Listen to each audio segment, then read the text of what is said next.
Okay, so it seems we've hit a plateau in the participants. So I'm just going to go ahead and get started so we can maximize our time and your time. Welcome everyone to the second part of our high yield ABSITE webinar series from the Society for Surgery of the Alimentary Tract.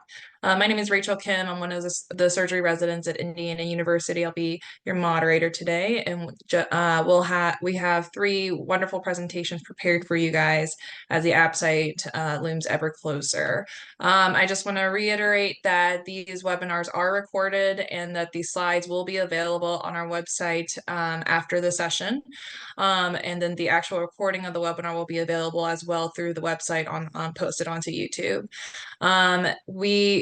You have the ability to type in questions at any point during the presentation, and we'll try to get to the questions at the end of the presentation, or if there's a delayed question, we can always circle back and get to that question afterwards as well. And without further ado, so today we have planned to review breast, endocrine, and colon and anorectal. And we'll get started first with Dr. Krishna Manohar, one of the surgery residents at Indiana University, who'll be talking to us about breast pathology. So go ahead and Krishna, if you can share your slides.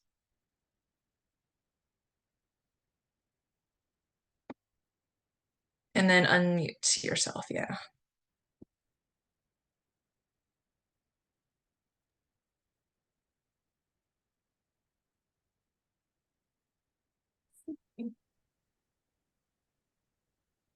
How's that? You're good. Okay. All right, everyone. Hi. Like Rachel said, my name's Krishna. I'm one of the second-year research residents at Indiana University, and we're going to be talking about breast, which is extremely high yield and also ever-changing. So bear with me, and we'll go through the slides. There's going to be a couple of areas of the slides where things come up, so you can download the slides and practice and test yourself later. And there's a few things that are kind of highlighted in gold that are extra high yield. So in terms of overview, we're going to go through anatomy, benign breast disease, high-risk breast disease, breast cancer.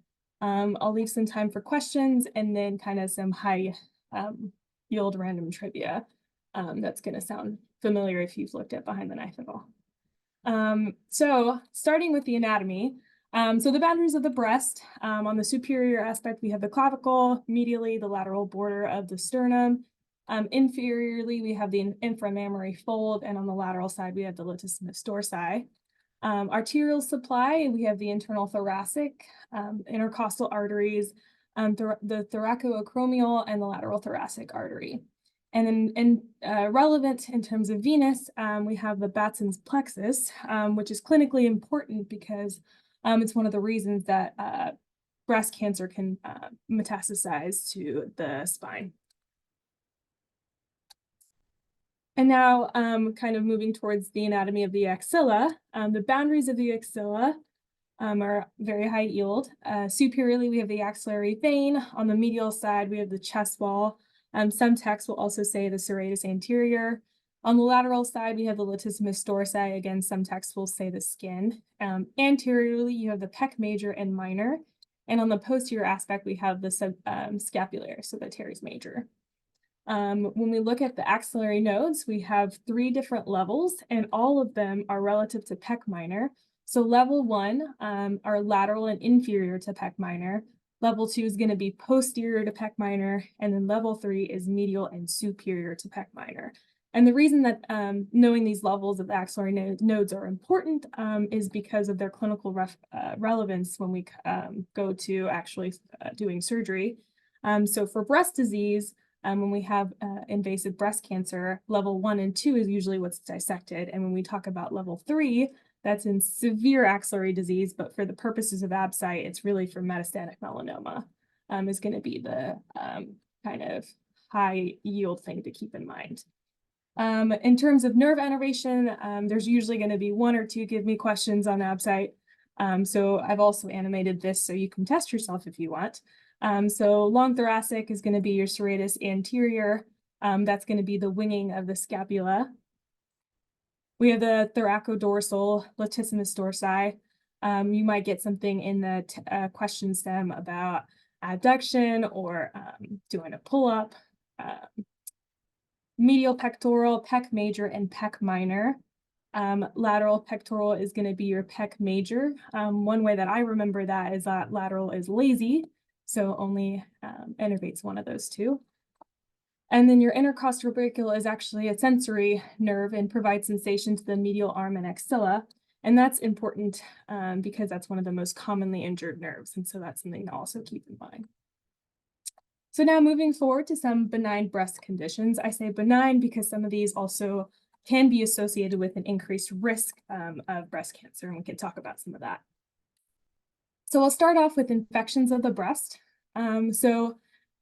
With mastitis. So mastitis is going to be basically that diffuse inflammation without the underlying fluid collection that characterizes an abscess. And so there's two really main contributors. So it's either lactational from the blocked ducts or non-lactational, which can be attributed to smoking, chronic inflammatory syndromes. And for both of these, the treatments are going to be antibiotics for 2 weeks and warm compresses. And if they're lactating and breastfeeding, to encourage continued breastfeeding. If the mastitis is refractory to antibiotics or reoccurs, this is where you need to have a high suspicion and do an excisional biopsy with the skin included because you worry about inflammatory breast cancer.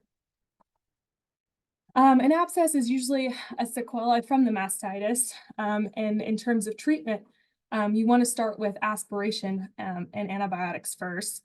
If it reoccurs or fails to resolve after 2 weeks, that's when you can maybe consider an IND, and also consider a biopsy to rule out breast cancer. And the reason why we really emphasize aspiration, especially for a lactating mother, is because there's increased risk of milk fistula in breastfeeding mothers if you do an IND.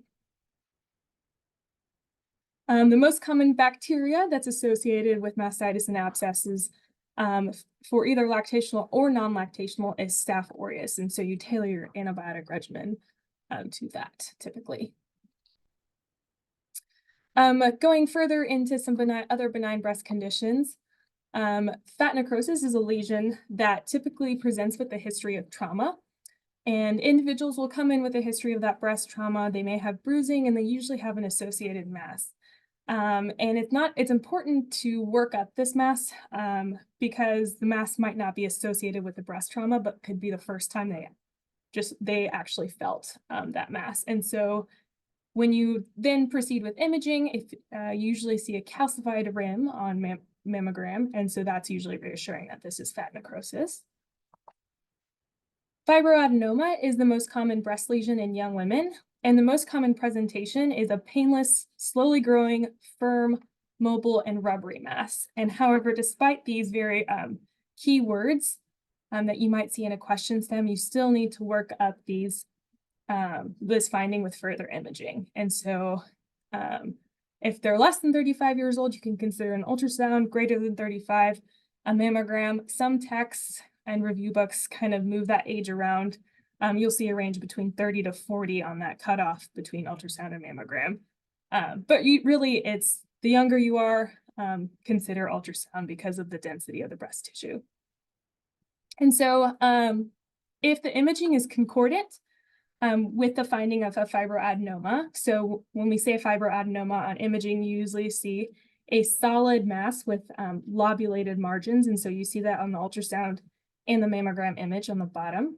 And so if you see that and it's concordant and there's no other risk factors for breast cancer, then a biannual ultrasound is sufficient. If there's any sort of uncertainty with this fibroadenoma diagnosis, then you want to consider a core needle biopsy. And if the fibroadenoma is enlarging, then proceed with an excisional biopsy. The new thing to note over the last few years, I feel like, is that you may also get a question on different variants of fibroadenoma. So I've listed a few here. Giant fibroadenoma can be greater than 6 centimeters in size. And the reason that they're relevant is because it can be difficult to differentiate them from a phylloides tumor. And so that's one of the reasons to excise or take a closer look to see what it is. Tubular fibroadenoma is another variant, which is also benign. And then a complex fibroadenoma has a little asterisk with it because this is the one that is associated with an increased risk of cancer. So the complexity is associated with lesions and buzzwords that you might have heard: sclerosing adenosis, papillary apocrine hyperplasia, epithelial calcifications. All of these different findings on a core needle biopsy that are associated with a fibroadenoma make it complex and are associated with that 1.5 to 2 times risk of cancer. The next benign condition is fibrocystic disease.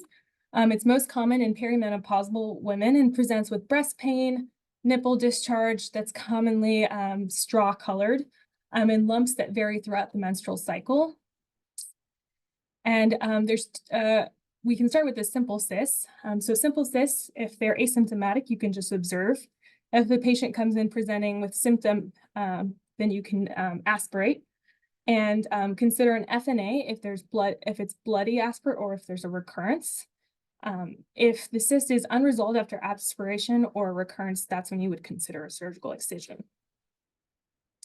This is contrasted slightly by a complex cyst, and the management changes because the complex cyst usually has some sort of solid component. And so you do need to have a core needle biopsy of a solid component to obtain a tissue diagnosis.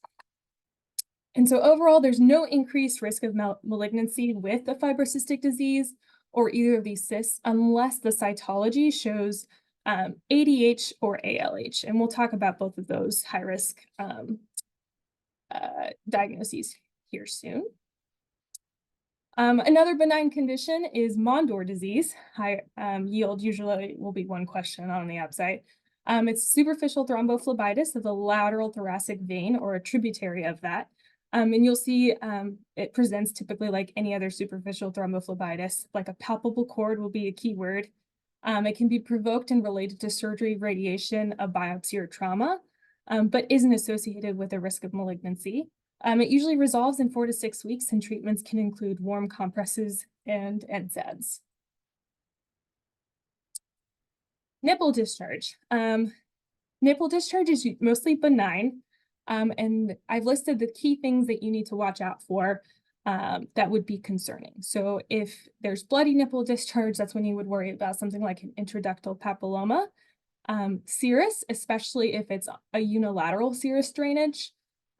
Speaking of unilateral by itself is a risk factor. Spontaneous nipple discharge. And if an individual is older and having nipple discharge, so if they're greater than 60 years of age, any sort of nipple discharge is associated with about a 32% risk of malignancy. And when it comes to nipple discharge, there's a lot of different ways to work it up. You can do ductal fluid cytology, contrast ductogram, ductoscopy, and these different types of answer choices can confuse you when it comes to a question stem. But if there's any sort of worry about malignancy, the best thing to do, and usually the correct answer, will be an excisional biopsy of the ductal area. And for example, to kind of dive into intraductal papilloma, so this is the classic presentation of a bloody nipple discharge is usually going to be an intraductal papilloma. You can get a contrast ductogram to find the papilloma, so that's what you see on the right. But the overall treatment of this is going to be a subareolar excision of the involved duct and the papilloma. And although an intraductal papilloma is not a pre-malignant lesion, it is associated with a mild increase risk of breast cancer.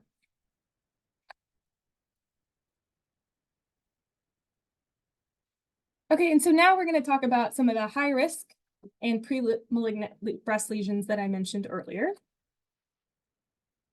So some of those are listed on this slide here, and they're often found on core needle biopsy after a screening or diagnostic imaging.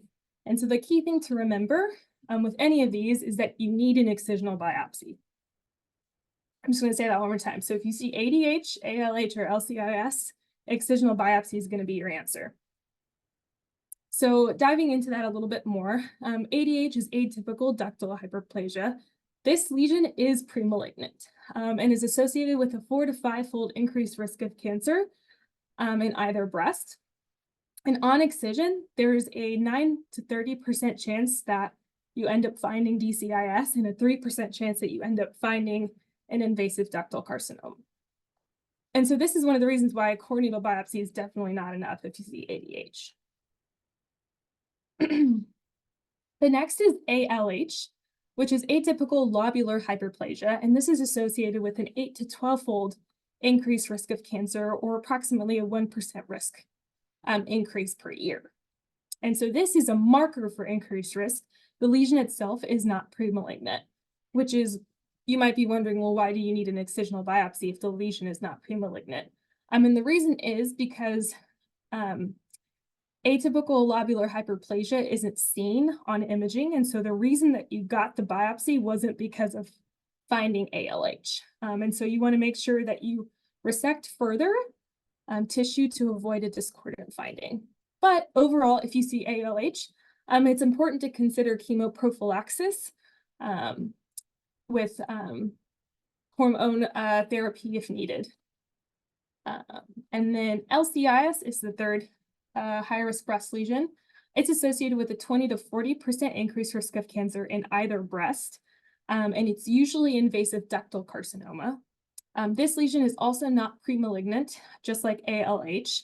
And to treat, you do a wire-guided excisional biopsy. Because it's not a premalignant lesion, you don't need to worry about negative margins for LCIS. But you do need to excise it for the same reason that you had to excise ALH. And similar to ALH, chemoprophylaxis is also recommended. The only caveat to LCIS is if your pathology comes back with pleomorphic LCIS, because you treat this like DCIS.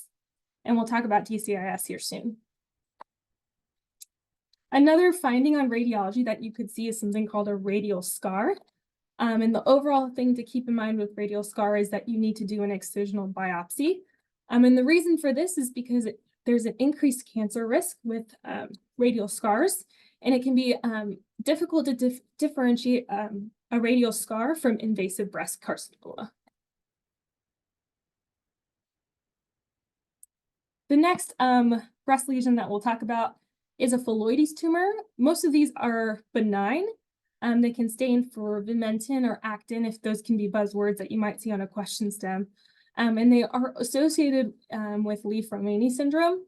They can be sorted into benign, borderline, and malignant. And the key thing to remember is they rarely metastasize, but if they do, it's a hematogenous metastasis, and so you do not need to worry about nodal status. And so the treatment is going to be wide local excision with negative margins. And now we'll talk about DCIS, or ductal carcinoma in situ. Ductal carcinoma in situ is malignancy of the ductal cells without basement membrane invasion. And so this is, if not resected, will result in a 50% ipsilateral or 5% contralateral risk of cancer. It is considered premalignant, and the treatment is two potential options. The first is a partial mastectomy or breast conservation therapy with whole breast radiation. The second is a simple mastectomy with a sentinel lymph node biopsy. And the reason that you might try to do or might end up having to do a simple mastectomy is because you end up with an aggressive subtype, which is comedocarcinoma, or you have a large tumor that's not amenable to a partial mastectomy, or if the patient is pregnant, especially if they have an early pregnancy, and they can't end up doing radiation until late. And the biggest thing to remember with DCIS is that your resection needs 2 millimeter margins. That leads us to breast cancer. So we'll start with some epidemiology and screening. So in the US, 1 in 8 women will have breast cancer. And when it comes to screening, the age for the average population that's low risk starts at 40 years. Some texts say you do a mammogram every 2 to 3 years and switch to 50 annually. And some sources say that you do an annual mammogram at the age of 40. The big thing to keep in mind is that the age is 40. For high-risk patients, this is patients that have breast cancer in the family. You want to start screening mammograms 10 years before the diagnosis of the youngest first-degree relative. The use of breast MRI, the simplest for ABSITE purposes, is that it's used in high-risk populations. So some increased risk populations to keep in mind are BRCA1 and BRCA2 mutations, which have a 10 to 20-fold increased risk of breast cancer. So females for both BRCA1 and BRCA2 have a nearly 60% risk of developing breast cancer. And in BRCA2, males can have a 10 to 15% risk of developing breast cancer. Other increased risk populations are DCIS, LCIS, ADH, and ALH, like we talked about previously. Prior history of breast cancer, chest radiation early on in life, several genetic syndromes, some of which are listed on this slide, and then a slightly decreased risk in the orange is having a first-degree relative with breast cancer, and then even slightly decreased risk is estrogen exposure. So if you're looking at a list of overall high risk for developing breast cancer, anything in the red is going to be the correct answer. So don't get tricked that a first-degree relative is a higher risk than a genetic mutation that's listed here. This leads us into our BI-RADS classification. And so the first step to diagnosing a mass is imaging. And so BI-RADS goes from 0 through 6. And so I'll quickly read through this, but this is here for your reference later. So the biggest thing I think to keep in mind is knowing when it starts to get suspicious. So BI-RADS 3 and 4 are going to be the ones that you want to remember, and then you can work your way backwards and forwards from there. So BI-RADS 0 is incomplete, which means you need further imaging. BI-RADS 1 and 2 are negative and benign and follow the routine screening pathway. BI-RADS 3 is probably benign, and you need short interval imaging follow-up, approximately 6 months. BI-RADS 4 is suspicious, a 15 to 80% chance of finding a malignancy, and requires a core needle biopsy. BI-RADS 5 is highly suggestive, also requiring a core needle biopsy, and a BI-RADS 6 is a biopsy-proven cancer. And if for any reason your core needle biopsy comes back with ADH, ALH, a radial scar, LCIS, papillary lesions, a phylloides tumor, or lack of concordance, then you need to proceed with an excisional biopsy. Here's a quick and dirty TNM staging. And so that shows your T staging and your nodal staging. And so T1 is 0 to 2 centimeters, T2 is 2 to 5 centimeters, T3 is greater than 5 centimeters, and T4 is involving the chest wall or skin.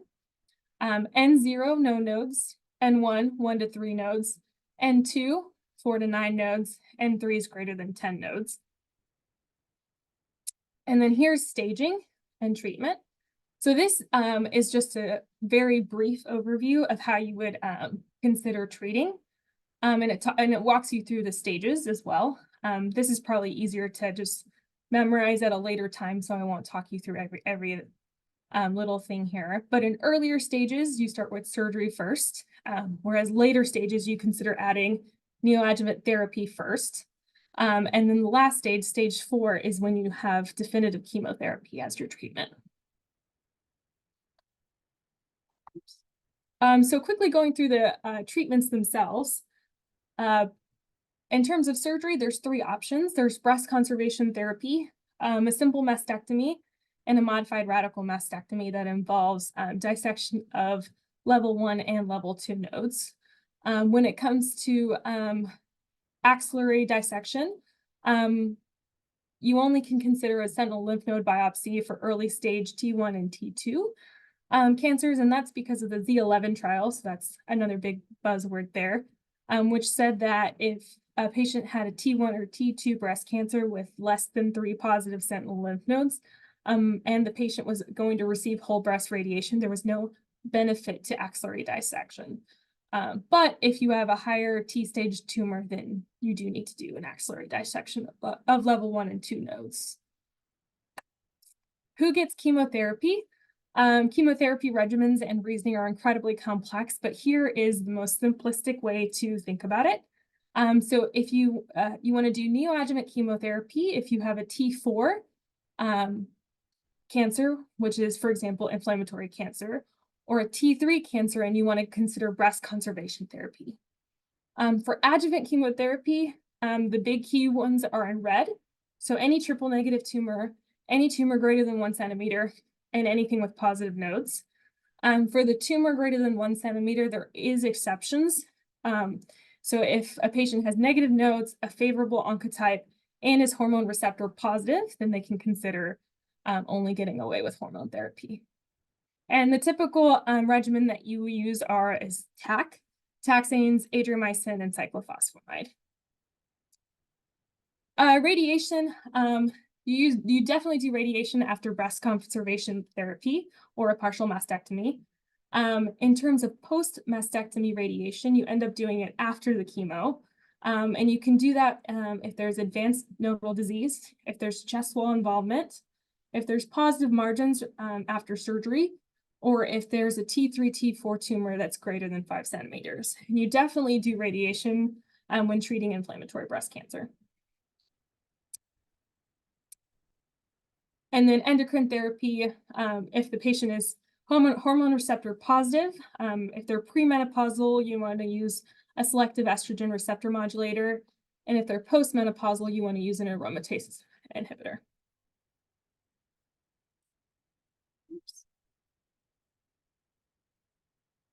The two main types of breast cancer are going to be your invasive ductal carcinoma, which accounts for 80% of all breast cancer, and invasive lobular carcinoma. And if you want to learn more about those, you can read the slide later, but we'll keep going for time purposes. The other most highly tested type of breast cancer is inflammatory breast cancer, which is very rare, but is characterized by rapid onset of warmth, erythema, the peau d'orange, and breast enlargement. And so when you do your punch biopsy, which includes the skin, what you'll see is dermal lymphatic invasion. And the treatment of this is you want to treat it at least like a stage 3B, but you want to do neoadjuvant chemotherapy, a modified radical mastectomy with axillary dissection, no nipple sparing, and no immediate reconstruction. And this is followed by adjuvant chemo and radiation. The other type of high-yield breast cancer to know is the Paget's disease of the nipple, which is characterized by something scaly, raw, and ulcerated lesion of the breast that begins on the nipple and spreads to the areola. You diagnose this with a full thickness biopsy, and you see something that's on the slide below with large cells with pale cytoplasm and prominent nuclei. And the reason why this is so significant is that 90% of these lesions have underlying DCIS or invasive ductal carcinoma. And so you need to do imaging to work that up. And ultimately, your treatment is based on what you find on your mammogram, but is usually a mastectomy that will include the nipple areolar complex with a sentinel lymph node biopsy. And finally, breast cancer in special populations. So male breast cancer is very rare, less than 1%. It's associated with a BRCA2, but you do not need to do a prophylactic mastectomy. Other associations include steroid use, radiation history, or Klinefelter syndrome. It usually has a late presentation and pectoral muscle involvement, but the stage-by-stage prognosis is the same, and the treatment is usually a modified radical mastectomy. Breast cancer in pregnancy, things to keep in mind is there's no hormonal or radiation therapy at any time, at least per ABSITE guidelines. Chemotherapy can be used after the first trimester, and you typically need a modified radical mastectomy in the first trimester. So in late second and third trimester pregnant patients, you can consider breast conservation therapy. And finally, when you're considering breast conservation or a mastectomy and doing a sentinel lymph node biopsy, blue dye is contraindicated. And so what you end up doing is a modified isotope dosing. So I'll stop for a second, see if anyone has any questions. And if not, we can just run through some quick hits for the last few minutes.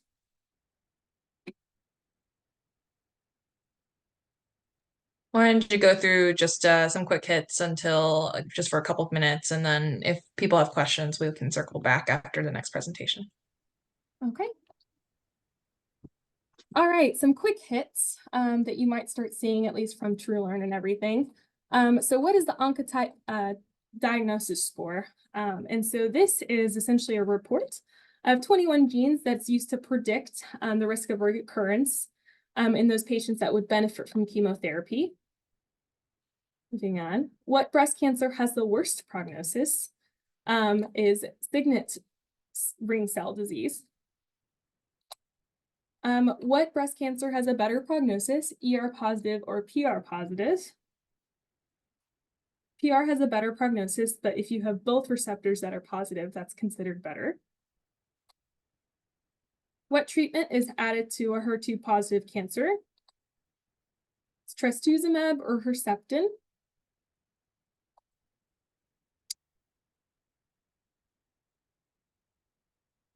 Nope, that's not loading. Next is a patient has a highly suspicious lesion on a mammogram, but a core needle biopsy is normal. What would be your next step? And the answer to that would be an excisional biopsy. And the reason for that is because the lesion is discordant with the imaging. What is the benefit? Sorry, you want to? I'm going to pause you there. So thank you so much for the a great presentation. We will again have the slides available afterwards, but just to make sure that we kind of stay on time and have enough time for the other presentations, we're going to move on to our next presentation. So thank you, Dr. Manohar. Do you mind, yep, unpausing and then yep, and now we have Dr. A. St. John. He's a surgery resident at the University of Maryland, and he'll be going over endocrine disease with us. So take it away.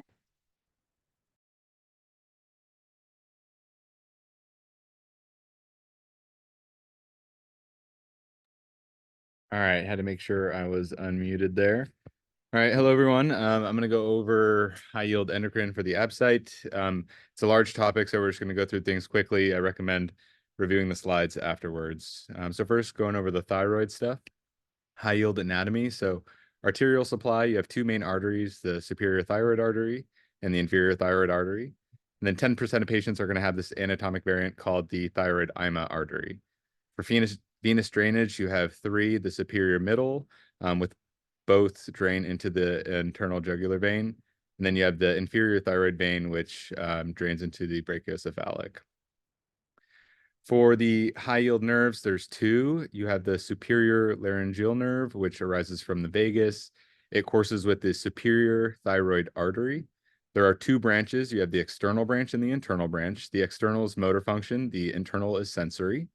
And the external branch of the superior laryngeal nerve is the most common injured nerve following a total thyroidectomy. And this is due to its course with the superior thyroid artery. It's kind of up in the upper pole, which is difficult to isolate when you're ligating the superior thyroid artery. So I've seen that question multiple times. And patients with an injury to this nerve will have difficulty with voice projection. Then you have the recurrent laryngeal nerve, which is going to be the thing that you want to answer when asked about the most common nerve injury. So there are two. You have the right and the left. They run in the tracheoesophageal groove. The left recurs around the aortic arch. The right recurs around the subclavian. And then 1 to 2% of patients will have a non-recurrent nerve, more common on the right. It is responsible for sensory and motor function of all of the muscles of the larynx except for the cricothyroid. The most common site of injury is when you're dissecting around the inferior thyroid artery, that because it takes a tortuous course and it becomes closer to the thyroid at that location. The right is more commonly injured because it has a more variable course.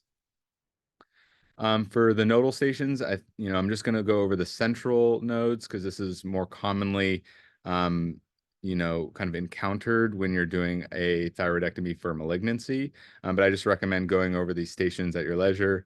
But a central node is level 6.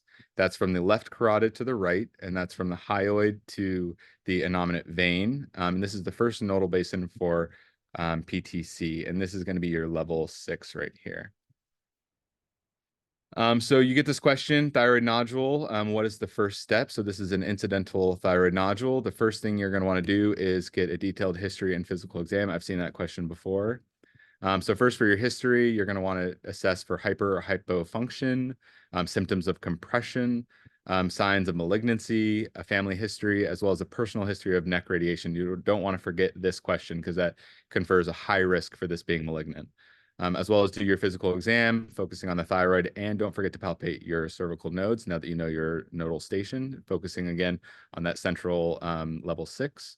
And then signs that are concerning for cancer are going to be single, firm, adherent to surrounding structures, rapid growth, hoarseness in the voice. And then you're going to want to assess that family history and then that radiation exposure. So you've done your detailed history and physical. The next thing you're going to want to do is biochemical evaluation, because this is going to kind of put you on 2 different treatment algorithms or pathways. So you're going to measure your TSH, and they're going to try and trick you and say measure TSH and T3, T4, or just measure T3, T4. But thyroid hormones, the T3, T4, have variable levels throughout the day. So the best thing to do is just measure your TSH. If that's normal or high, we're going to go down this pathway. You're going to then go to an ultrasound. That's your next best step. So once you do your ultrasound, you have these different kind of classifications here based on the ATA. I think the 2 most highly tested things is the benign versus the highly suspicious. So the benign is going to be a cystic nodule, and you can see that down here on the left side. The next step in management is going to be just to observe those patients. If you have a highly suspicious lesion, so solid, hypoechoic, if you have microcalcs, which are very important, look for that in the question stem. If it's taller than wide, and this is the microcalcs here is what you're going to see, that needs an FNA. Most people would just FNA at any size, but what the ABSITE is going to question you on is what size, and that's going to be greater than or equal to 1 centimeter. And microcalcs are very important in conferring risk for malignancy at 86 to 95% specificity for a malignant lesion. So then you've gotten your FNA.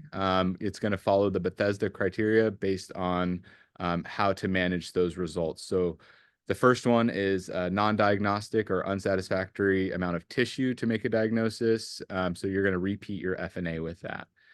Next is going to be 2, which is going to be a benign lesion. And that's going to be clinical follow-up in 6 to 18 months. And you're going to assess in that time interval of whether or not it's grown. So a single nodule, if it's grown less than 50%, you're going to follow that 3 to 5 years. Or if it's multiple nodules, less than 20%. But if it's grown more than that, then you're going to repeat your FNA. Atypia of undetermined significance, you're going to want to repeat your FNA or just go straight to a lobectomy. It just depends on kind of user preference. This one is very important. We'll talk about later. If you get follicular neoplasm or suspicious follicular neoplasm, you have to do your lobectomy. That's highly tested. I would remember that. And then if you get your suspicious or malignant, people will either go straight to a lobectomy, or if it's straight up malignant, then you do your total thyroid. So now we've kind of come down this algorithm. We've gotten our biopsy. We're going to be concerned for a malignancy. 5% of those masses are going to be malignant, whereas 95% are benign. So first, starting with papillary thyroid, this is the most common, 90% of all thyroid cancers. They're the least aggressive, slow growing, best prognosis, highly correlated with radiation exposure. Thyroglobulin levels reflect the extent of thyroid of tumor burden. You're going to see Samoma body, orphan antinuclei on the question stem, and that's kind of what you see on path here. BRAF mutation is the most common mutated association with PTC. Once you get a FNA that is suspicious for PTC, you're going to want to do your assessment of your lymph nodes with a ultrasound. So that's kind of like the next best step. So don't forget to get your ultrasound. Then follicular thyroid cancer. So this is more aggressive than PTC. There's a Hürthle cell variant that is even more aggressive and not responsive to RAI. And this has a hematogenous spread and not a lymph node spread. So you don't need to assess your lymph nodes or do a central node dissection with follicular thyroid cancer.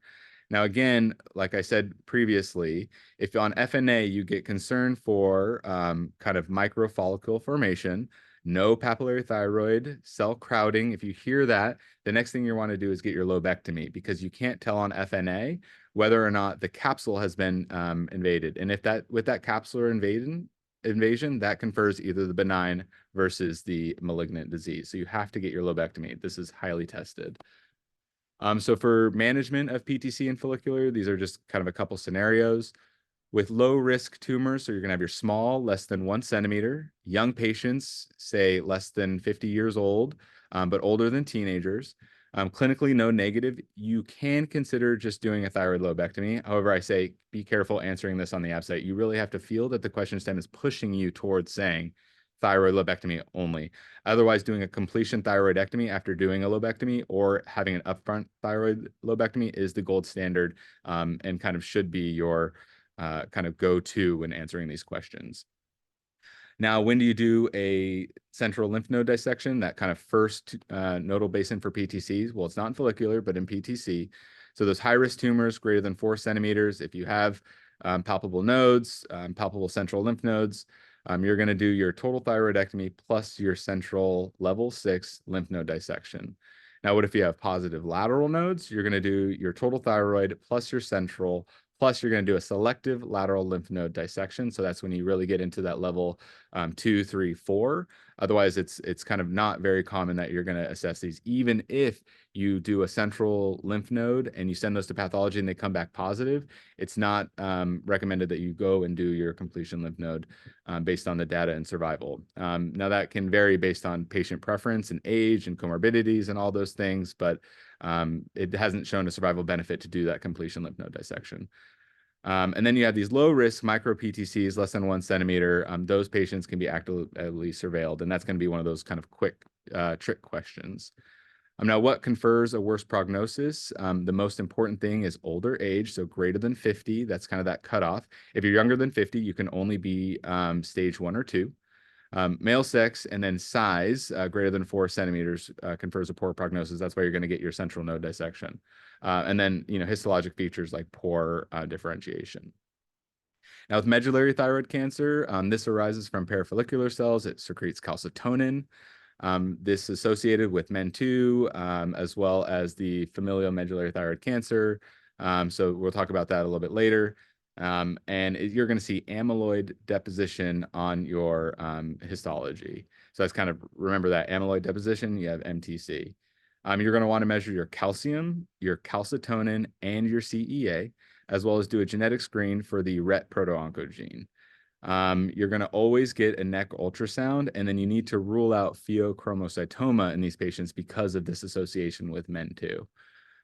If you have non-metastatic MTC, you're going to do a total thyroidectomy. And in this instance, you're always going to do a central neck dissection. So that's how they're going to try and distinguish between your PTCs and your MTCs.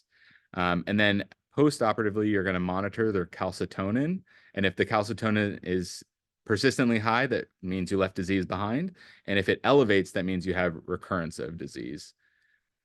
Now, for anaplastic thyroid cancer, this is the most aggressive. It has a poor prognosis. You're going to see large fixed tumors, areas of necrosis on MRI. Pathology shows these vesicular appearance of nuclei. So here's your FNA with those vesicular appearance of nuclei associated with P53, automatically stage 4. And then preoperatively, you're going to want to get a laryngoscopy to see if it's invaded the vocal cords. Surgery for these patients is typically almost always palliative. Now, for thyroid lymphoma, you can diagnose these on FNA. It's highly correlated with Hashimoto's thyroiditis. So the question stem is going to be someone with a history of Hashimoto's, a rapidly enlarging mass, and constitutional symptoms like fevers, night sweats, weight loss. It's going to say, what is the treatment of choice? And that's going to be R-CHOP. So that's the radiation plus your chemotherapy and prednisone. High-risk characteristics are large, irregular borders, taller than wide, low risk, more cystic components, clear borders, spongiform. Just kind of things to remember, some buzzwords. Now, we've kind of gone down this algorithm to thyroid cancer. Now, what about if the TSH is low? So if TSH is low, you're going to do your radioactive iodine uptake, and you're going to look for that hot nodule. Now, if it's cold, meaning it's not active, it's not actively taking up iodine, it's not producing thyroid hormone, then you're going to move to this ultrasound FNA thyroid cancer because those have risk of thyroid cancer. Now, a hot nodule nearly is never a malignant lesion. So for hyperthyroidism, so this is going to be those kind of high uptake, so overproducing thyroid hormone. Most often, it's going to be Graves' disease. So this is the most common cause of hyperthyroidism. You're going to see that exophthalmos, pretibial edema, weight loss, palpitations, elevated T3, T4. And this is an autoimmune condition where TSH receptor antibodies are produced. And on scintigraphy, you're going to see diffuse homogeneous uptake. Now, there's kind of these different treatment strategies that you can use. So you can start with antithyroid medications. That's a 25% cure rate. If that doesn't work, you can move to your radioactive iodine ablation. That's going to be a 75% cure rate. And typically patients do pretty well with these. The thing to remember that they will test on is who can't get this. It's pregnant or lactating patients. Children can't get this, and smokers, because it increases eye disease. And the risk for this is worsening exophthalmos. I've seen that question before as well. Surgery has a 99% cure rate, and who gets this is the people that don't respond to these, that have life-limiting symptoms, as well as large goiters that have compressive effects, or severe cases of thyrotoxicosis, or if there's any concern for malignancy. Now you have the toxic multinodular goiter and solitary toxic nodule. Now the only kind of difference really between these is their uptake. It's going to be heterogeneous uptake as different from the homogeneous. And this one's going to be a single hot nodule. Now this, with the heterogeneous uptake, your treatment is going to be a total thyroidectomy. With a solitary toxic nodule, it's going to be one hot nodule. You can do your thyroid lobectomy. Now for Hashimoto thyroiditis, so this is present in 10% of the general population, so it's not insignificant. Most common cause of goiter and hypothyroidism, more common in women. You're going to see that dense lymphocytic infiltrate, which you can see here on pathology, fibrosis, germinal centers, and you're going to see dynamic thyroid function. So it's going to be thyrotoxicosis at first, then a period of euthyroid, then permanent hypothyroidism. This is also an autoimmune disorder. You're going to see thyroid peroxidase antibodies, so you can't produce the T3, T4, and that's the most common one. ESR is high because it's an inflammatory condition, and usually you can get patients away with just treating them with Synthroid, replacement thyroid hormone. However, you will do surgery in patients that have debilitating symptoms, very large goiters, which is not uncommonly seen, and then suspicion for malignancy if they have a mass and you've biopsied it, and you're kind of going down the algorithm we've already talked about. So for parathyroid glands, this is some high-yield anatomy. The superior gland is associated with the fourth branchial pouch, or it derives from the fourth branchial pouch. And then the inferior gland is the third. So I think about it's kind of like mixed in my head, but at least that's how I remember it. The superior is 4. It's kind of a higher number. Inferior, third, lower number. Both glands receive their blood supply from the inferior thyroid artery. So be careful when you're dissecting around that. If you're doing your thyroidectomy, you want to stay close to the gland. That way you don't devascularize the parathyroid glands. The superior gland is posterolateral, and these are kind of common ectopic locations. And the inferior gland is anteromedial to the recurrent laryngeal nerve, and these are common ectopic locations. And the inferior is going to be more likely ectopic because it has a longer course to get to its final resting place. So someone comes in, hypercalcemic crisis. What are you going to do? First line therapy is going to be aggressive fluid resuscitation. You can see this. This is a very high rate if you think about maintenance fluids for your patients. Then you're going to want to do phosphate supplementation because they're going to be very hypophosphatemic because of that compensatory response to try and clear that calcium. They're going to be phosphate dumping with it. Now, loop diuretics, this is a little bit controversial, but it used to be the first line treatment, but now they're saying don't directly go to loop diuretics because you can have worsening electrolyte derangements. Here, we do not give patients loop diuretics when they come in hypercalcemic crisis anymore. We start with our fluids, we resuscitate, we give them phosphate, and then we quickly give them either bisphosphonates or calcitonin, which can lower your calcium levels and tend to act very quickly. Remember, your bisphosphonates are going to have a long half-life, so you need to watch for hypocalcemia kind of as they progress through. You can also do your dialysis patients for patients with renal failure, and then you have Prolia, which is a monoclonal antibody to reduce your calcium levels. Now, hyperparathyroidism, the most common cause is primary, which is a parathyroid adenoma. So it's a single functioning parathyroid gland that's kind of gone haywire. These are the symptoms: the stones, bones, groans, psycho-overtones we all remember from medical school. And the lab that they're commonly tested on is the calcium to creatinine clearance, which is greater than 0.02, which is how they're going to try and differentiate from the familial hypocalcemic hypocalciuria, which is going to have a calcium to creatinine clearance of less than 0.01. The phosphate's going to be low in primary hyperparathyroidism. Now, if you have single gland disease confirmed, you can do a focused parathyroidectomy. Multi-gland disease, you're going to do bilateral exploration. 4-gland hyperplasia, your subtotal parathyroidectomy. For secondary disease, now this is due to an external stimuli. So think about patients that have inability to absorb calcium. So they have your bariatric patients, vitamin D deficient patients, your chronic renal failure patients. Differences with them is their phosphate is going to be normal or high. And for these patients, you typically try to treat them the underlying disease. So give them calcium supplementation and try to get them through. Now, if patients have severe symptoms or refractory hyperparathyroidism, then you're going to, your hand's going to be forced to do the parathyroidectomy, but you really don't want to do this. You want to treat their underlying cause. And then tertiary, so that's a progression from the secondary. So you imagine stimulating the parathyroid glands, you're going to have hyperplasia, and then you can create an autonomous secreting parathyroid gland. So that then needs a parathyroidectomy. And typically that's 4-gland hyperplasia, right? That leads to either one or multi-gland disease. So imaging studies, you have your sestamibi, your SPECT, ultrasound, 4D CT scan is kind of this newer thing that more people are doing. Really here, a lot of people just do their ultrasounds.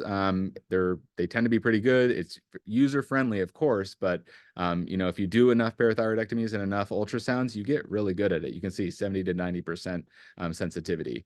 Sestamibi is kind of that thing that's kind of a buzz term. How do you find it? Now, this one has difficulty detecting multiple glands, and it can be misleading in the setting of concomitant thyroid disease, because so that can also take up your tracer. Now, the 4D CT scan, some people recommend that all patients should get it. It says increased cost, but it really is quick and easy. But don't forget about your ultrasound. It's a great test that can often identify the parathyroid adenoma. Now, who gets their parathyroidectomy? All patients with symptomatic disease, markedly elevated serum calcium, if they have osteopenia, if they have vertebral fractures, if they have kidney stones, creatinine clearance, so if they're having renal dysfunction, if they're trying to dump a lot of calcium because they're so hypercalcemic. If they're young patients, we tend to say, you know, lifelong of this disease can really lead to kind of adverse effects, so we should treat them. And neurocognitive disorders. And then another thing that's not on here, but you know, if you're worried if the patient's going to be lost to follow-up, you want to really take care of them, and don't just kind of let them go off with this disease, because it really can be debilitating. So for parathyroidectomy, if you get pre-image localization, single adenoma, you can do your focused parathyroidectomy. If the PTH levels don't drop after you do your parathyroidectomy, you're going to do a comprehensive 4-gland exploration. Preoperative imaging didn't localize, 4-gland exploration. If you're missing your superior gland, you're going to do a focus on the paraesophageal and retroesophageal spaces. That's typically where you'll find an ectopic gland. And then in a missing inferior gland, you're going to focus on the thymus. If you can't find it in the thymus, then you're going to go to your carotid sheath. And if you can't find it in your carotid sheath, then it's most likely going to be in the ipsilateral thyroid itself. So you're going to do an ipsilateral thyroid lobectomy. Now, how do you monitor if you got the gland that's overproductive? You're going to measure your PTH levels, which have a half-life of 3 to 5 minutes. So you're going to get your pre-incision PTH, your pre-excision PTH, and then 10 minutes after. Levels should decrease to less than 50% of the highest PTH level, so either your pre-incision or excision. If it doesn't drop, then you need to do your 4-gland exploration. Some centers also say that they want it to drop within normal range as well, but that's not within the guidelines. Now, these MEN syndromes, this is kind of high yields, something that you just need to look at before the ABSITE and memorize. This is a very busy slide, so I won't kind of exhaust this, but just remember MEN1, that's the menin protein. It's a tumor suppressor gene. Then you have MEN2A, 2B, that's the RET proto-oncogene, so tumor suppressor versus proto-oncogene. For the MEN1, you have your primary hyperparathyroidism in nearly all patients. You have your PNETs, which 60%, a lot of them are the gastrinomas.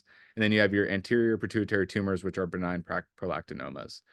And then for the RET, how you differentiate these two is MEN2A is the one that presents with the hyperparathyroidism not men 2B. Men 2B has the marfanoid habitus and can have the megacolon and the mucosal neuromas. Both of these have medullary thyroid cancer, and the thing to remember is the medullary thyroid is more aggressive in men 2B. And then just take a picture of this slide and go over the treatment algorithms, and this will be posted later, so you can go over those. So now going into the adrenal glands.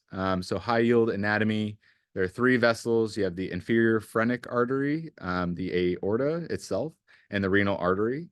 The left adrenal gland and the right adrenal gland take variable courses with variable lengths. So the left adrenal gland is 2 to 3 centimeters in length. It drains into the left renal or phrenic. And the right adrenal vein is less than a centimeter and drains directly into the IVC. So when you're doing your adrenalectomy, you really have to be careful not to have an IVC injury with that right adrenal vein. For physiology, you have the adrenal cortex and the medulla. The adrenal cortex, the way I remember it, is it gets sweeter the deeper you go, so that you have the glomerulosa, which secretes aldosterone, which is fluid volume and sodium retention and potassium excretion. You have the fasciculata, which regulates your cortisol, a stress hormone, and then your reticularis, which your androgens and your estrogens. Your adrenal medulla is your catecholamines, your norepinephrine, epinephrine. Now, epinephrine is pretty much exclusively made in the medulla with some variable like the Zuckerland, but this is because of PNMT, this enzyme that converts norepinephrine to epinephrine. Now, adrenal incidentalomas, this is highly tested, just some epidemiology, 1 to 4% of CT scans, 5% are metastasis, 10% prevalence and greater than 60 years old. If you have a history of cancer, more likely this is going to be metastatic disease. Tumor size is the most important predictor of whether or not this is benign versus malignant. Less than 3 centimeters, it's typically always benign. Greater than 6 centimeters, 25% malignancy. Majority of patients are asymptomatic. Now, all patients need to be assessed for functional status and malignant potential in tandem. So is this mass malignant? What you're going to do is you're going to do your CT scan. You're not going to biopsy these lesions. Your adrenal protocol is going to be a non-contrast, portal venous, and delayed. And you're really going to focus on that size and that Hounsfield unit. So features of benign, Hounsfield unit less than 10, size less than 4, washout rapid, homogeneous appearance, that's going to be your benign lesions. Malignant lesions, greater than 10 Hounsfield units, greater than 6 centimeters, irregular borders, calcifications, delayed washout, high attenuation. Now, that's this lesion, right? It just looks malignant, but that's kind of what they're going to say in the question stem. These are some imaging characteristics of different lesions. The thing is myelolipomas, benign lesions, those tend to be larger. So that's something to watch out for. These have those fatty appearances. And then pheochromocytomas tend to be bigger. Aldosteronomas tend to be smaller. So now, is it functional? You're going to test for a pheo, hypercortisolism, Cushing's disease, aldosteronoma. These are kind of the steps that you want to do in order to test for those. I would say just kind of take a picture of this and look at this before the test. Now, for hyperaldosteronism, the mean age 50 years, hypertension, hypokalemia, you're going to get your aldosterone-renin ratio greater than 30 plus aldosterone greater than 15. That's 90% sensitive. To confirm, you're going to do your salt loading suppression test. Just remember that. Tuck that away. And then localization, really, your CT scan is pretty specific. And then adrenal vein sampling. So you really want to make sure that you do adrenal vein sampling, especially in greater than 40, because they can have non-functional adrenal adenomas. And then if something is functional, then it can suppress and cause the actual functioning gland to be atrophic. So you don't want to take out the gland that's benign and leave the hyper-functioning gland, right? So if they're greater than 40, adrenal mass, get adrenal vein sampling. How do you treat these patients? So if it's bilateral, medical management, unilateral, you do a surgical resection. This is the risk factors for incomplete resolution, and then you want to discontinue your antihypertensive medications postoperatively. Hypercortisolism, so the most common cause is exogenous steroids. Cushing syndrome refers to endogenous hypercortisolism. Your screening test is going to be a 24-hour urine collection of free cortisol and a low-dose dexamethasone suppression test overnight. Now, this is your high-dose dex test. Just like take a look at this. Am I out of time? So first, your adrenal adenoma, measure your ACTH. It's going to be low. Now, if you have high ACTH, do your suppression test. If it suppresses, that's a pituitary adenoma. If it doesn't suppress, then that's ectopic, like your non-small cell lung cancer. The treatment of all these really is the same. It's resection. And then patients afterwards, because they're going to have an atrophic contralateral gland, you're going to want to give them steroids. And then for a PHIO, this comes from sympathetic ganglion or ectopic neural crest cells. 90% are in the adrenal gland. There are 10% in extra anatomic sites. These tend to be larger. And then for treatment of these, you want to start them on the, let's see if that's next. First, start them on the alpha blocker. And then if they, you're going to look for, orthostatic hypotension, dry mouth, you're going to treat them for 10 to 14 days. And then you're going to resect with your adrenalectomy.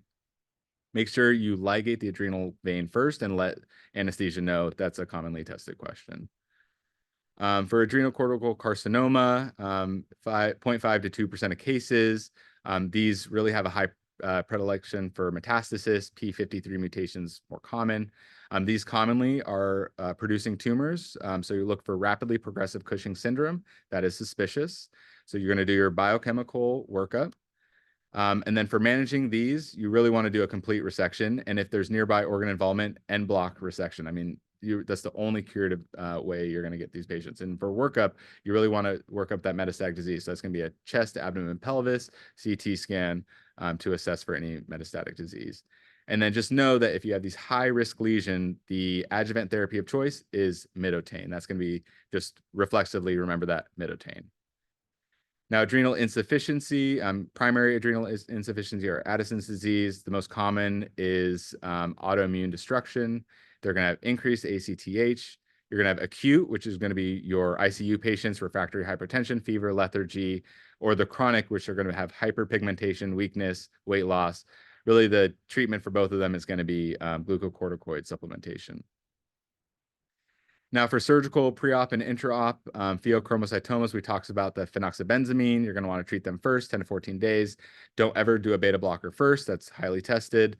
If they need more antihypertensive therapy, you're going to do your beta blocker. Make sure you replace their volume. That's an important thing to note. We talked about the aldosteronism and aldosteronoma, and then the Cushing syndrome. For hypertension, the pheochromocytoma, if they're hypertensive, you can give nitroprusside. That's first-line treatment.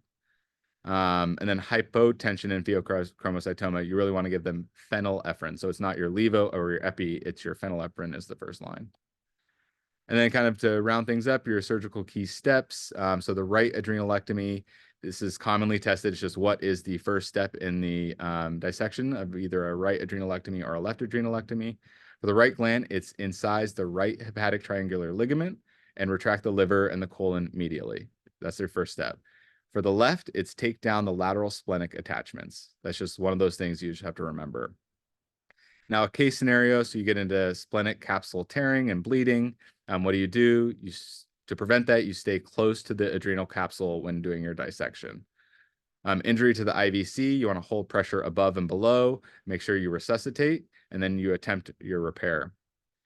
Mistaken removal of a distant pancreas. So a left adrenalectomy should entail positive identification of both the distal pancreas and the adrenal gland to ensure correct organ removal. So that's a big risk factor when doing that left adrenalectomy. And then tumor invades solid organs. You're going to want to do your en bloc resection. And that's it. Good luck. All right. Thanks, Ace, for a really excellent presentation. It's a lot of content. So again, these slides will be available at the end. And then I just want to kind of jump right into our last presentation for this series and for tonight. We have Dr. Praveen Shatani, who's a surgical resident at Rutgers, and will be presenting colon and anorectal disease. Take it away. Hey folks, good evening. Thanks for sticking it out for me here, home stretch. We're going to talk about colon and rectal and anal disease. A couple of disclosures, or really just one. I'm a TrueLearn author. I'm going to use some questions. These are all with the explicit permission of TrueLearn editorial directors. Another disclaimer here is that this is not an exhaustive review. This is a targeted review of carefully selected topics, and I try to pick topics that most of us don't get a lot of clinical exposure to or limited clinical exposure to, especially if you're a junior resident, you're not getting into the clinic a lot where some of these decisions are made. And also just topics that we don't love to study. They're not the sexy things like colorectal cancer. It's kind of more the hemorrhoid and fissure stuff that we run away from sometimes. This is an outline of the topics that I wanted to cover. This is probably what we're hoping to get through today. And this is also structured to hit the things that people actually do the worst on. So my goal for you is to hit your Pfizer book, your Behind the Knife podcast, do all your studying. And then before the ABSITE, if colorectal and anal disease is particularly difficult for you, come back to this video and hopefully you can scrounge up a couple of those difficult points that you may not have gotten. So some anatomy, we're going to focus on the rectum and the anus here. Let's see here, I'm blocking sorry. The superior, middle, and inferior rectum, you can see the distances here from the anal verge. These are approximate. They vary in many patients and by a centimeter or two. The main thing to remember is that the superior and the middle rectum are generally intraperitoneal, whereas the inferior rectum is going to be predominantly extraperitoneal. Your peritoneal reflection is about 9 centimeters there from the anal verge. The circular internal muscle of the rectum comes down and becomes the internal anal sphincter. And the most important, the levator ani muscle made up of the iliococcygeus, pubococcygeus, and the puborectalis becomes the external anal sphincter. The most important of which there is the puborectalis that forms a sling around the anorectal junction and controls continence. That bundle is innervated by the pudendal nerve branch, particularly the inferior rectal nerve. That's a key one to remember when you're talking about continence. There is an anatomic and a surgical anal canal. The anatomic anal canal is about 3 centimeters from the anal verge. That's defined by your dentate line. That's going to be the extent of where your inderm hits the transition zone to columnar. Your surgical anal canal is about 5 centimeters up from the anal verge, and that's going to be defined by the extent of Morgagni's columns, which are the squamous mucosa that extends up into the actual rectum and is really more applicable when you're talking about continence and your resections. This is a snapshot of anal canal histology. You can see that the columnar epithelium of the rectum hits a transition zone where you have your columns, and then your squamous epithelium of the anus and the anal margin. And this really is a very tight space, of course, and a lot of changes in biology happens across this line from anal adenocarcinoma, rectal adenocarcinoma to anal squamous cell. So we're going to talk a little bit about rectal prolapse first. The definitive treatment for rectal prolapse is surgical. It's non-operative. Non-operative measures are first line, and you always want to make sure that when you get these questions on the ABSITE that the patient has already been through first-line therapies, fiber and bulking agents for rectal prolapse. But really the definitive therapy is going to be your surgical treatment. Beware of the next best step versus the best treatment question. This is a place where people tend to lose points, is when they miss that next best step and they don't pick the fiber or the bulking agents. Some surgical approaches, the preferred approach is the abdominal approach. That's generally going to be a robotic rectopexy with or without mesh. The purpose of the mesh there is to get the rectum to scar into the sacral promontory, or if you're putting the mesh anteriorly, to scar anteriorly and prevent the rectum from sliding. Plus or minus a resection. The key to remember with the resection is if your patient has constipation, then you do a resection. If your patient doesn't have constipation, the resection is not really warranted. And then historically, we've avoided putting mesh in patients when we're doing a resection, although with newer data, that is changing in certain institutions. And really emphasizing that the redundancy only becomes important for resection if you have constipation. For older patients who are higher risk and cannot tolerate being in Trendelenburg with pneumoperitoneum, et cetera, you're going to do a peritoneal approach. This is going to be your Altemeyer or your Delorme. The Altemeyer is a full thickness resection. It's a peritoneal rectosigmoidectomy. Your Delorme is just a mucosal and a muscular resection. And these have higher recurrences, 15 to 30%, although they do involve less pain, shorter length of stay, and are really ideal for your elderly or comorbid patients, your question on the ABSITE is going to make this blatantly obvious. It's going to be a 35-year-old woman with rectal prolapse who gets your abdominal, or a 75 or 85-year-old patient who gets your perineal. A couple of hits on hemorrhoids here. You have three vascular columns, the left lateral, the right anterior, and the right posterior vascular columns. Etiology can either be from constipation and straining, or diarrhea and frequency, because these repetitive increases in pressure when defecating can cause venous congestion as well. The presentation for internal hemorrhoids tends to be prolapse, painless bleeding, itching, burning, or strangulation. For external hemorrhoids, it tends to be pain, but can also be bleeding or thrombosis. The grading system here for internal hemorrhoids: for stage 1, you have a bulge but no prolapse. For stage 2, a prolapse, but it reduces spontaneously. Grade 3 or stage 3 prolapse, but require manual reduction. And then grade 4, stage 4 prolapse, but irreducible. These are also referred to as strangulated internal hemorrhoids. The treatment of internal hemorrhoids, again, when you're doing benign anorectal questions, always think about the non-operative first, especially when you get that best next step question.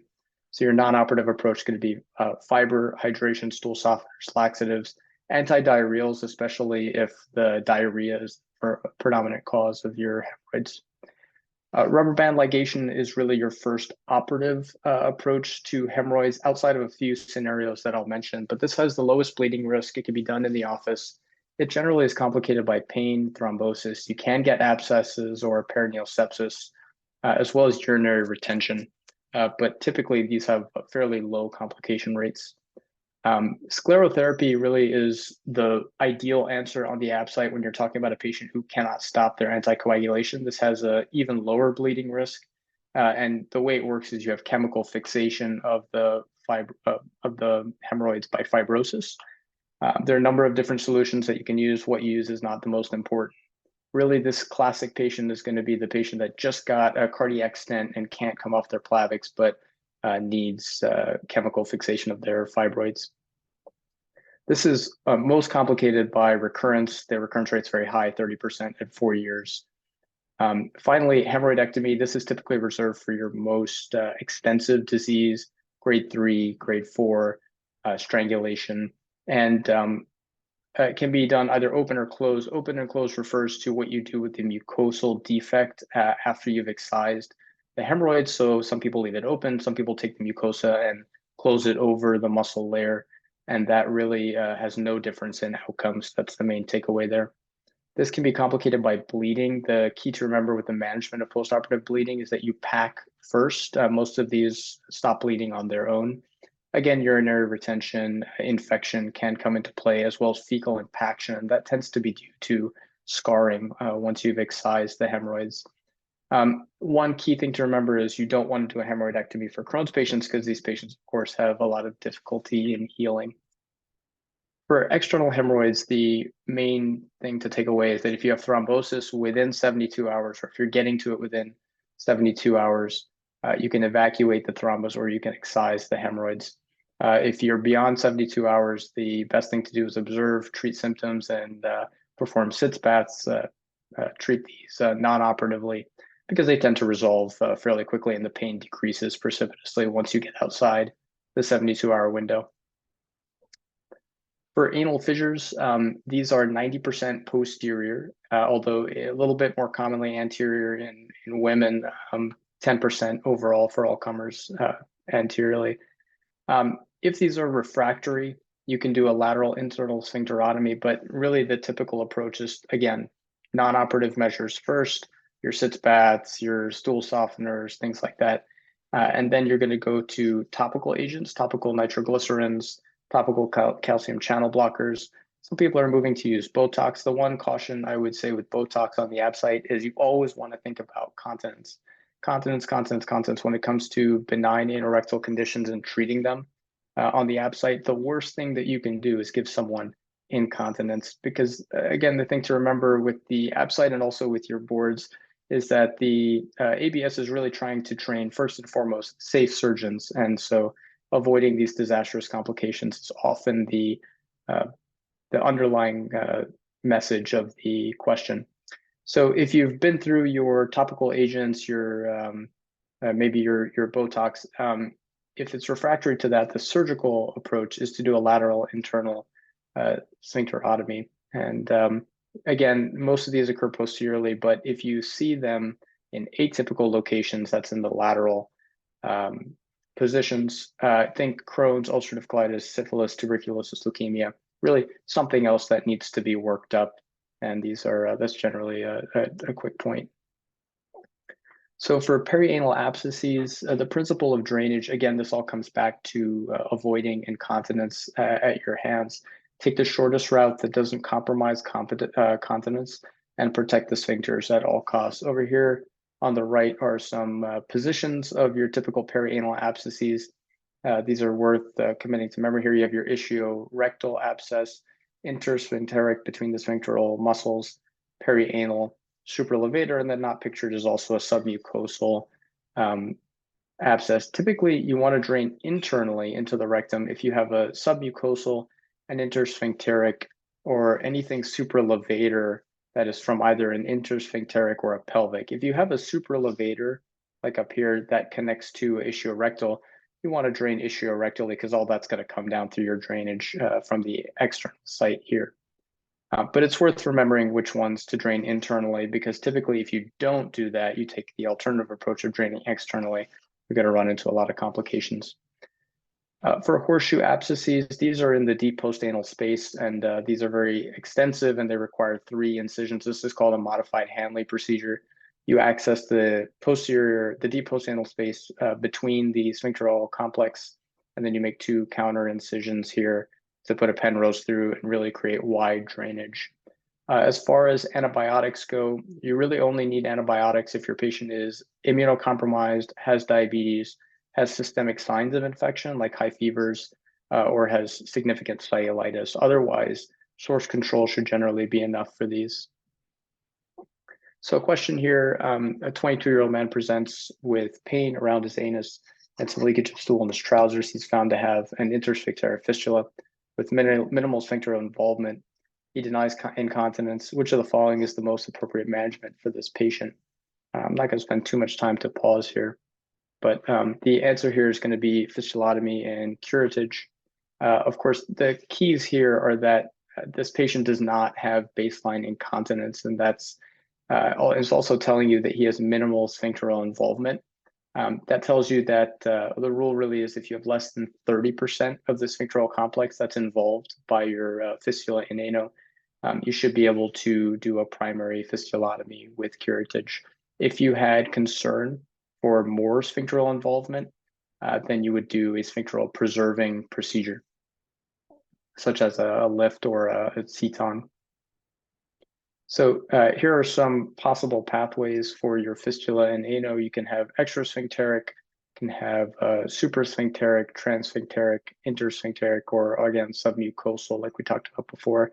And I think the key to take away here is that if you have a low-lying transsphincteric fistula that goes through both sphincteral complexes, but really occupies less than 30% of the complex, you can do a primary fistulotomy. High transsphincteric, generally you want to do a sphincteral preserving procedure. And also if you have something that goes above the sphincteral complex, obviously you're not going to cut through all of this. So something like a draining seton, a cutting seton is going to be your procedure of choice there. Again, I can't emphasize enough, you really want to avoid incontinence on the ABSITE at all costs. So most of these questions are going to steer you away from that. At least the right answer is. Talking a little bit about anal intraepithelial neoplasia. So these are precursor lesions for anal squamous cell carcinoma. You can have LSIL low grade or HSIL high grade. You should always evaluate for metachronous lesions with high resolution anoscopy in all patients with AIN. Some patients are going to get screening for this. This is predominantly in the HIV positive population. The anoscopy is performed with Lugol's or acetate solution to visualize the telangiectasias associated with the high-grade lesions. And you really don't need to treat the low-grade, you treat the high-grade with local ablative therapies and surveillance. The first-line therapy for this is topical imiquimod, but all of these other procedures here can also be used. If these progress to anal squamous cell carcinoma, you treat it differently based on whether it's in the anal canal or in the anal margin. The anal canal gets nigro protocol. This is because you can't do a wide local excision in the anal canal without sacrificing the sphincteral complex. So these patients get 5-FU mitomycin, and usually it's 30 gray of radiation. I've recently seen carboplatin involved in this as well, so that may be a newer option that they give you. And these lesions respond very well, 90% remission rates. For anal margin lesions, your anal margin is within a 5-centimeter circumference of your anal verge. That's the squamous epithelium in that area.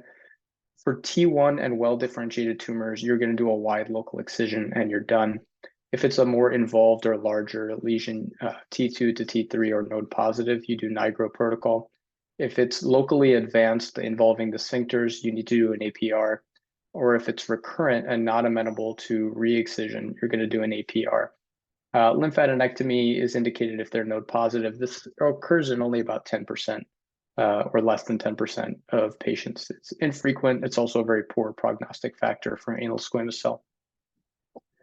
So quick question, here's a 35-year-old woman with a recent history of a UTI. She presents to the office complaining of severe diarrhea and foul-smelling stools. What is the best treatment for this patient? This is getting at C. diff, given the history of a UTI and antibiotics. And so the answer here is going to be PO fidaxomicin. The dose here is 200 milligrams BID for 10 days. These are 2021 guidelines. So when I started residency, it was totally different. This has evolved quite a bit. PO vancomycin is also a suitable alternative, as is bezilotoxumab for recurrent disease. But if they give you the option for PO fidaxomicin, this is now the preferred treatment. Another question, a 50-year-old woman, man without significant past medical history comes to the emergency room with bleeding per rectum. He's initially hemodynamically stable and is taken for a colonoscopy, but the procedure is aborted because of poor visualization. A few hours later, he rebleeds and is sent for angiography where they embolize him and his bleeding stops. What's the next best step in management? I like this question because you kind of breathe a sigh of relief when you realize, okay, the bleeding has stopped. And so the reflex is to pick no further intervention. But this patient needs a repeat colonoscopy. And that's really because anytime you have bleeding per rectum, you have to figure out where he's bleeding from. This could be a mass, this could be AVM or something that needs to be dealt with. And so repeating the colonoscopy to identify the cause for the bleeding is key. Another way they can test you on this reflex to pick no further intervention is if you have a patient with diverticulitis and they say, what's the next best step? And you say, well, observe and counsel them, et cetera. But really those patients need colonoscopy at 6 to 8 weeks because again, you have to think what is causing this underlying issue.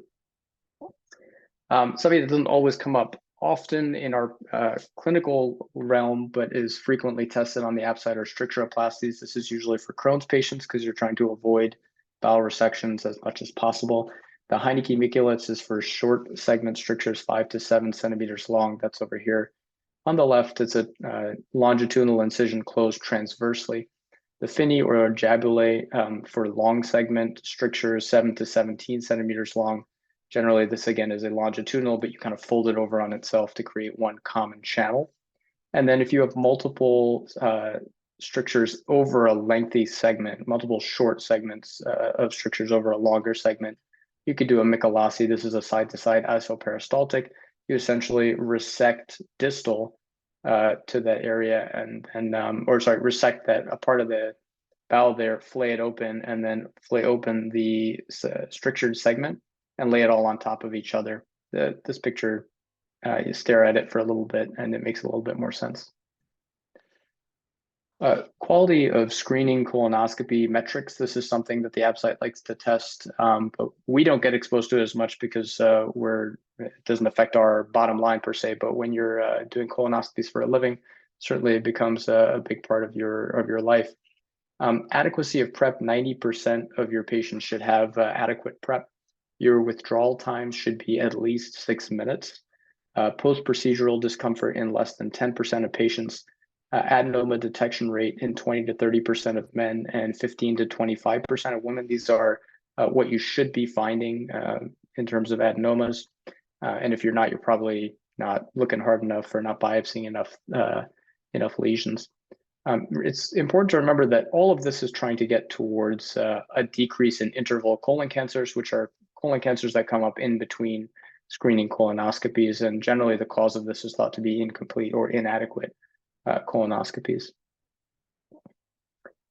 So you've taken a polyp out, and now you need to tell the patient when to come back. The ABSITE likes to test this, and this is often difficult because you kind of have to hammer this graph into, or this table into your head. I like to really just memorize. If I have to remember one thing, I try to memorize what needs to come back within 3 years for another scope.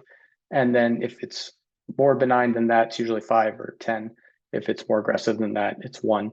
And so if you think about the things that need to come back within 3 years, if you have greater than 3 adenomas, irrespective of tubular or villus, you need to come back within 3 years.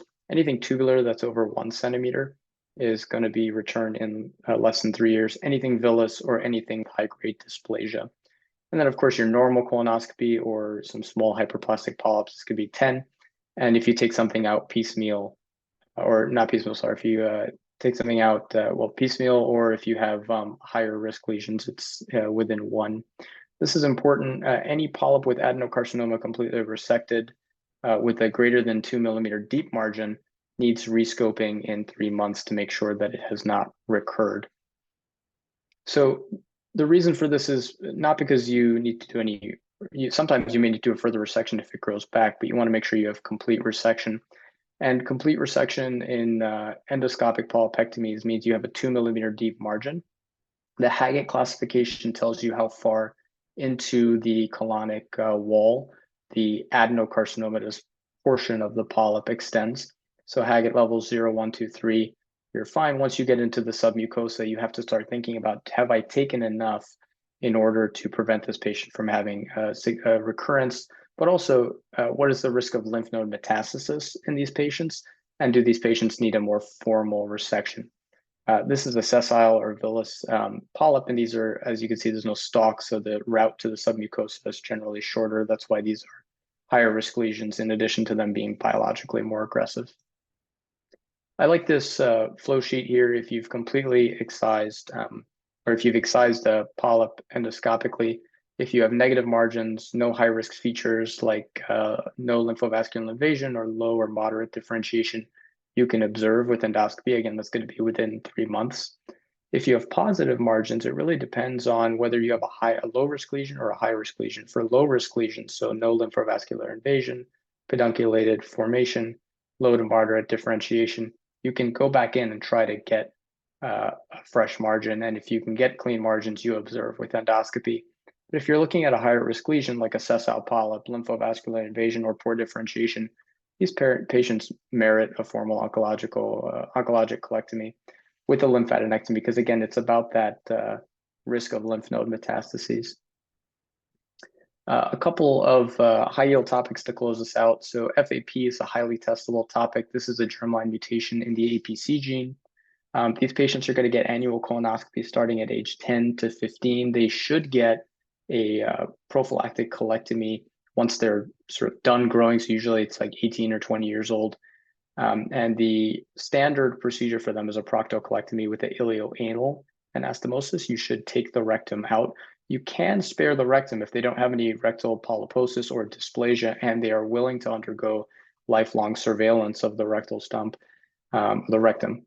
And it's also important to remember that upper endoscopy is important for these patients. Usually you start at age 20 or at the first sign of polyposis. I saw a question in SCORE recently where that patient had polyps at 16 and they asked you when you wanted to start upper endoscopy. It's important to start as soon as they have polyposis, but if they don't, age 20. Gardner syndrome and Turcot syndrome are worth committing to memory. Gardner syndrome is FAP with foregut thyroid and desmoid tumors. Desmoid tends to come up on the ABSITE quite a bit. Usually if they're asymptomatic and unresectable, the standard of care now is NSAIDs. If they are symptomatic, these patients can get chemotherapy, and tamoxifen is a newer regimen for those that likes to come up. Turcot syndrome is FAP with osteomas, fibromas, and glioblastomas. There's other brain cancers that also fall under Turcot. So if you see that constellation, think Turcot syndrome. A key distinction between FAP and Lynch. Lynch is your microsatellite unstable germline patients, HNPCC. For Lynch patients, these patients start screening at 25, and they're treated with a total abdominal colectomy. Their lesions tend to be right-sided. Taking the rectum does not necessarily extend their life. And they also get a TAH-BSO in the peri or postmenopausal patients because of the risk of endometrial and ovarian cancer. Urothelial injuries in the last couple of minutes. The principles of repair here, you always want to debride to clean edges. You want a tension-free anastomosis as always, and you're going to use 4-0 or 5-0 absorbable suture because you don't want precipitation internally. You're going to use internal urothelial stents in most cases, and you want to isolate or buttress the repair if it's at high risk for infection, especially if it occurs during a colorectal case. Retroperitoneal drainage is also important, so leave a drain. Best repairs here. Some people think about this in terms of starting from the renal pelvis and working down. Personally, I like to think about this as what procedure do I do when, as opposed to the other way around. So primary repair is generally going to be for a partial transection. Your ureterostomy is going to be for upper or middle third transection with minimal gaps. I see different numbers for this, but I commit 2 centimeters to mind. The Bowari flap is your middle third transection with a large gap down to the bladder. And so you create a tube of bladder musculature to come up as your lower third of the ureter. And direct reimplantation is good if you have an injury to the pelvic ureter with minimal gap.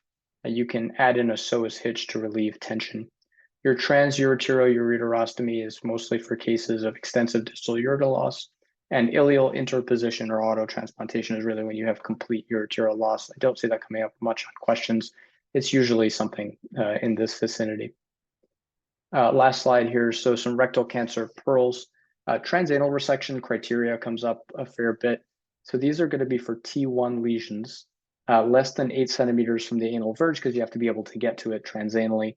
Less than 30% circumference of the bowel, well differentiated only, and you need 2 millimeter deep margins, just as you need when you resect endoscopically. The same rules of your deep margins apply there. One place that people tend to get tricked here is the well differentiated. They'll give you a poorly differentiated, seemingly small and approachable mass, less than 8 centimeters from the verge, and you'll pick transanal resection. But it's important to remember that it's really well differentiated only. On the ABSITE, you want to treat upper rectal tumors, which are going to be 12 or more centimeters from the anal verge, like colon cancer. So you're going to approach them with surgery first, plus or minus adjuvant chemo, and then 5 centimeter margins. But for mid to low rectal tumors, these are going to get neoadjuvant treatment if stage 2 or stage 3, and you're going to go for 2 centimeter margins. If you're less than 2 centimeters from the dentate line, think about an APR. I don't think total neoadjuvant therapy is making its way to the ABSITE yet. So stick to what's in your review books, and I'm sure at some point we'll start seeing TNT on the ABSITE, but probably not this year. And that's what I've got. And if you have any questions, please feel free. All right, thank you so much, Praveen. That was a great high presentation, and thank you for all the pearls and the questions. So if anyone has any last questions, please feel free to put them in the chat. While we're just reviewing that or waiting for that, I just want to briefly, just to wrap things up, remind everyone that this is recorded and the slides will be available at our ssat.com/webinar website, which is here in the second bullet. I put a little plug in for the SSAT. It's a great society. It's a very low cost for trainees like ourselves, with the candidate membership, which is essentially the trainee membership being only $20 annually. And there's a lot of opportunities there, including committee involvement and participation. So please think about that. And then this year we'll have our annual meeting at Washington, D.C. In May. And so if you're free to join us, it's always a great meeting. It's always during Digestive Diseases Week. So in combination with a lot of gastroenterologists, and it's a great meeting. Then with that, I don't see any open questions yet. So thank you all for your time. Sorry that we went a little bit over. Good luck on the ABSITE and happy 2024.